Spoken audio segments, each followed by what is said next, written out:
ok. Luz bien, micro bien también, correcto. No afecta la mudanza a los vídeos, qué bien me siento. Aunque en tiempos totalmente contemporáneos la palabra artista ha adquirido un sentido, voy a decir casi místico, porque siempre conlleva como una especie de espiritualidad interior combinada con genialidad y con, bueno, en fin, una explosión creativa. También conlleva en ocasiones el valor de la pieza que se esté creando, incluso aunque sea a partir de objetos que en sí no tienen ningún valor, pero que de alguna forma resultan, vamos a decir, atractivos. Total, que aunque a día de hoy tenemos esto, en su momento iba todo mucho más orientado a una persona, digamos, con cierto nivel de habilidades, y esto nos hace preguntarnos en muchas ocasiones a qué podemos llamar artista a día de hoy en pleno siglo XXI. Total, que si lo que quieres saber es cómo hemos pasado de llamar a esto arte a esto otro, estás en el vídeo correcto. Yo soy Pablo Vegué y este es nuestro tema. El concepto de artista, digamos en un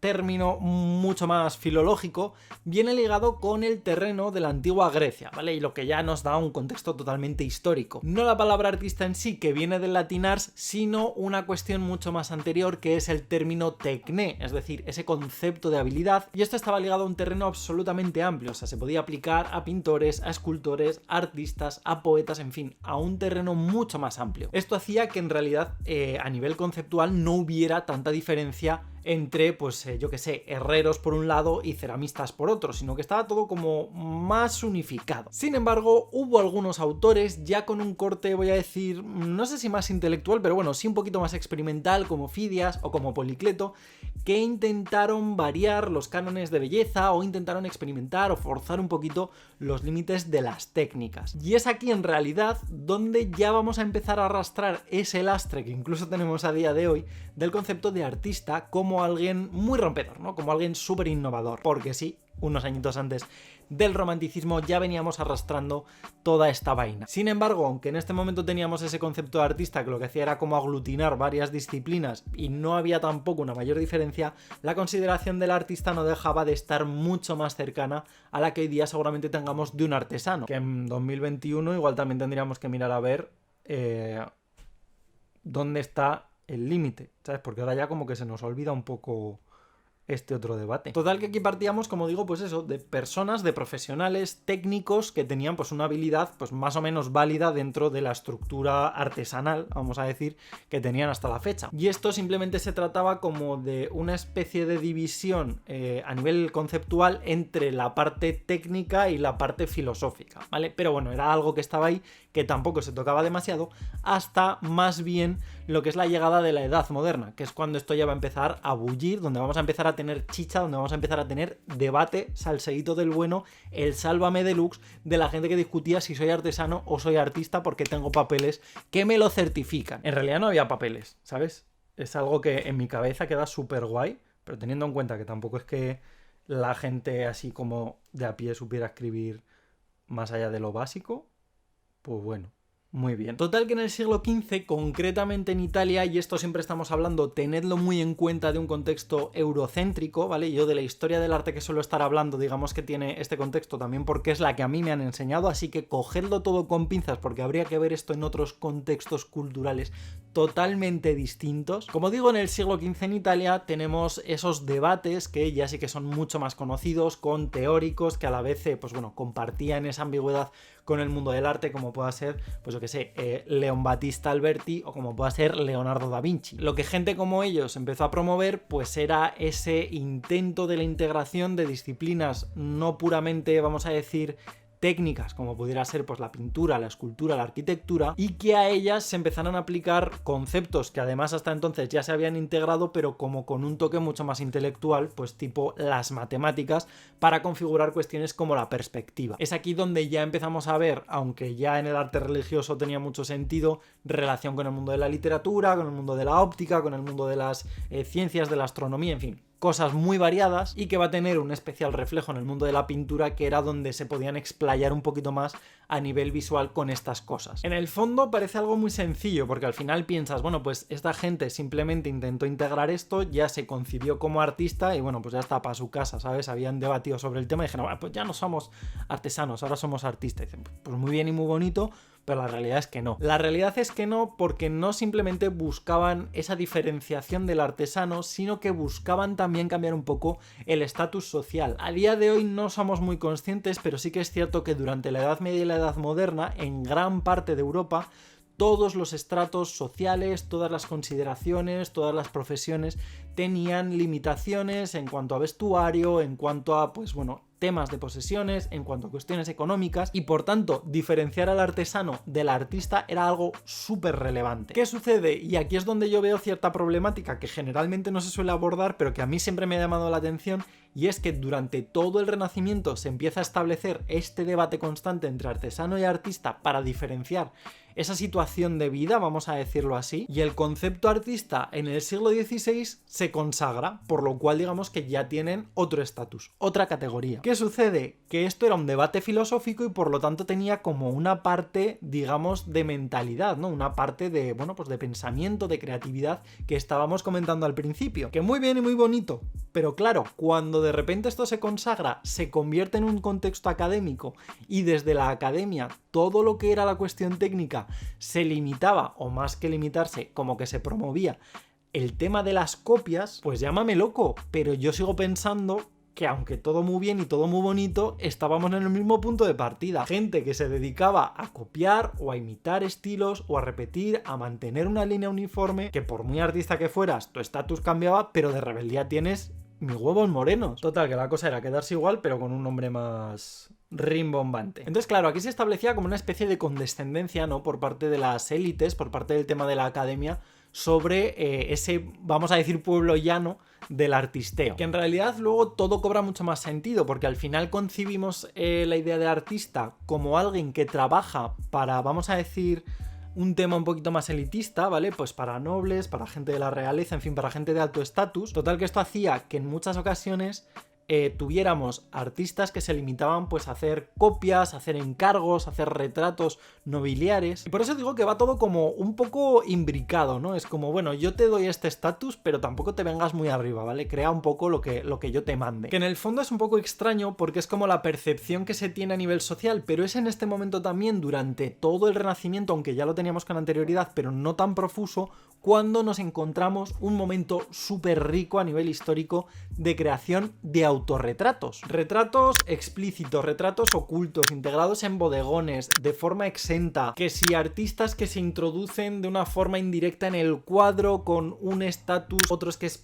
puritita vanidad. En fin, sinceramente me parece como un momento súper interesante a nivel de estudio, a nivel social, pero creo que falta chicha, ¿no? Que nos falta todavía por llegar a transmitir lo interesante que puede ser este concepto de la autopercepción del artista. Porque al final siempre acabamos hablando de qué creo yo que es arte, ¿no? ¿Qué creo yo que es un artista? Pero no qué cree el artista que debemos de considerar dentro de su propio contexto. Total, que claro, con este autoconcepto de intentar darse bombo, pero a la par seguir sometido a todo lo que era el tema nobiliar, al tema real, llega el siglo XVIII y yo entiendo que los artistas pues ya un poco de rebote llevaban, ¿vale? Porque habría gente que intentaría pues ascender, conseguir determinados puestos y eso ya estaba copado. Y es en este momento entonces cuando se intenta romper con esa idea del artista intelectual más vinculado al tema del Renacimiento, y entonces empezamos a encontrar ya cómo se introduce esa idea, que seguramente esté mucho más extendida, de los siglos XVIII y XIX,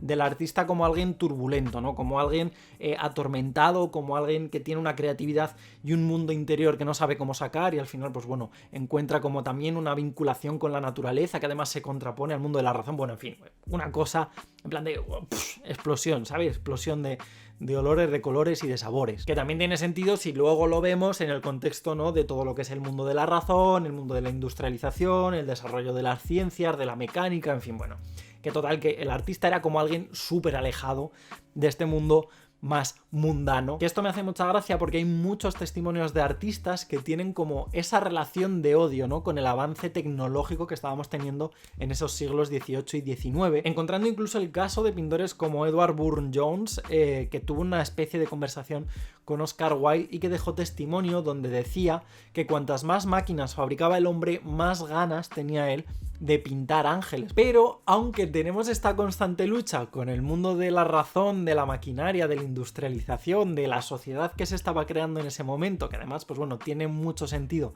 sobre todo en los momentos de cambios de siglo o cambios sociales súper fuertes, se dejó muy de lado el autopensamiento y la parte teórica, se derivó al campo de la filosofía y se volvió todo como un poco más técnico, ¿vale? Como más de desarrollo, de expresión, de expresividad de los sentimientos a través de la técnica, en fin. Vamos como de lado a lado, ¿no? Aquí vamos un poco en plan veleta. Sí que es verdad que nos desligamos un poquito de esta parte más teórica y filosófica, que en parte está bien porque introduce la figura del historiador del arte, del crítico de arte, del conocedor, en fin. La verdad es que varía bastante en el siglo XIX y empieza a pluralizar un poco todo lo que es el contexto artístico. Pero la cosa es que, claro, al desligarse de esto, como digo, pues se quitan una carga de encima y ya como que les permite experimentar mucho más con formas, con técnicas, con formatos. Y es así como durante el siglo XIX y ya cuando entramos en el siglo XX con el tema de las vanguardias explota totalmente a nivel creativo, a nivel técnico y bueno, pues las posibilidades acaban siendo, no voy a decir infinitas porque muchas veces vienen limitadas por todo lo que es pues la materia técnica, pero vamos, empieza a ser ya una cosa mucho más rica y mucho más cercana a lo que tenemos a día de hoy. Total que a mediados del XIX tenían ese papel medio intelectual, medio técnico, aunque ya no filosofaban tanto sobre el tema, sino que se dedicaban más a la parte técnica, que además hizo que el artista se empezara a concebir también como algo que tenemos a día de hoy, que es como una especie de activista social, ¿no? Como alguien que a través de su obra puede luchar contra lo establecido. Evidentemente, no vamos aquí a mezclar churras con merinas, porque no es lo mismo a lo mejor Courbet que las Guerrilla Girls que Damien Hirst, pero bueno, ya me entiendes un poco a lo que yo me refiero. Esta misma idea la vamos a seguir arrastrando prácticamente hasta la actualidad y es así como hoy en día el artista como tal se concibe como algo mucho más rico, mucho más complejo y a la par mucho más difícil de definir que lo que teníamos en un principio partiendo punto uno desde el punto de la antigua Grecia, incluso pasando por el tema del Renacimiento. Entonces, claro, a día de hoy tenemos que un artista puede ser alguien que casi es un chamán, otras veces es un maestro en la técnica, otras veces es un agitador social, otras veces es pues un genio creativo que de repente explota un concepto totalmente nuevo. Este plano es de relleno, pero podemos ver el mundo interior de Blas. Que tampoco nos vamos a engañar, a veces, pues bueno, hay de por medio un poco de temas de estafita. O sea, aquí yo ya no voy a entrar a hilar fino, pero si queréis, me dejáis un comentario por aquí abajo y me decís si os apetece que en algún momento hablemos de la burbuja económica del arte de principios de los 2000 con personajes como Damien Hirst o como Jeff Koons, que pues bueno, un poquito de mano vamos a decir que metieron. Total que en realidad definir a día de hoy, en pleno siglo XXI, el concepto de artista casi es una obra de arte en sí misma. Y a mí me da mucha rabia porque sinceramente hay gente que intenta acotarlo a alguien que pinta bien y al final es gente que quiere como ir de súper rompedora y que hay cosas que no valen una mierda y acaba siendo el pensamiento, si os fijáis, más retrógrado. O sea, nos estamos yendo prácticamente a los orígenes del concepto del artista, incluso como artesano. Total que yo dejo aquí el tema, dadle una vueltecita. Me gustaría que me dejarais por aquí debajo en la caja de comentarios realmente y a nivel personal, ya al margen de consideraciones más académicas, ¿qué creéis o qué consideración tenéis del artista? ¿Cómo definís a nivel personal a un artista? ¿Qué consideréis artista? ¿Qué no? En fin, no me queda mucho más que decir, simplemente que gracias por estar ahí, os dejaré por aquí debajo en la caja de comentarios y si me acuerdo en el primer comentario fijado todo el tema de redes sociales, porque además estoy a topísimo con redes sociales últimamente, con Twitter, con Instagram, con Twitch, con los directos, una cosa loca y poquito más, que si pincháis en este botón de aquí os podéis suscribir directamente al canal, que es totalmente gratis, o si no podéis pinchar en este recuadro de aquí y os llevará un vídeo totalmente aleatorio que posiblemente todavía no hayáis visto. Esto ha sido todo por hoy y como no me queda mucho más que decir, me despido y hasta la próxima.